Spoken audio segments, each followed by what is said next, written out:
Kitty party असो किंवा मुलांच्या टिफिनसाठी अगदी झटपट आणि सोपी परफेक्ट रेसिपी आहे। चला तर ही झटपटीत रेसिपी बनवूया। मी स्वीट कॉर्न बॉईल करून घेतलेले आहे।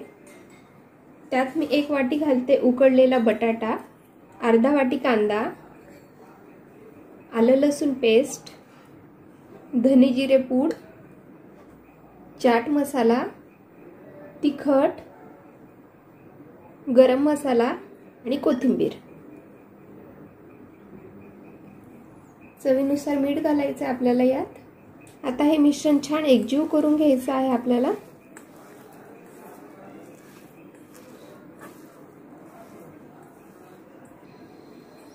उकळलेला बटाटा हा तुम्ही स्मॅश केलेला पण यूज करू शकता, नाहीतर किसू पण घेऊ शकतात। आता याची आपल्याला गोल गोल टिक्की बनवून घ्यायची आहे।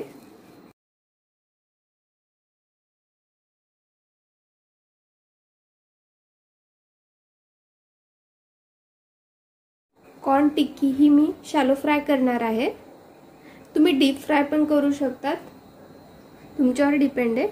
पॅन हा आता गरम झालेला आहे, त्यात मी एक एक टिक्की ठेवते।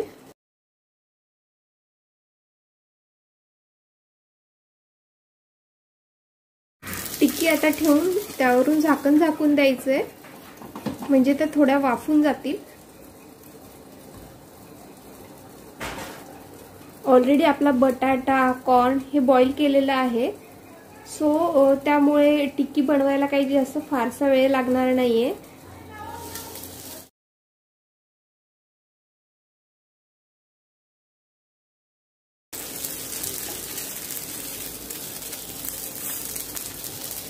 लहान मुलांना ही कॉर्न टिक्की तुम्ही टिफिन बॉक्स मध्ये देखील देऊ शकता।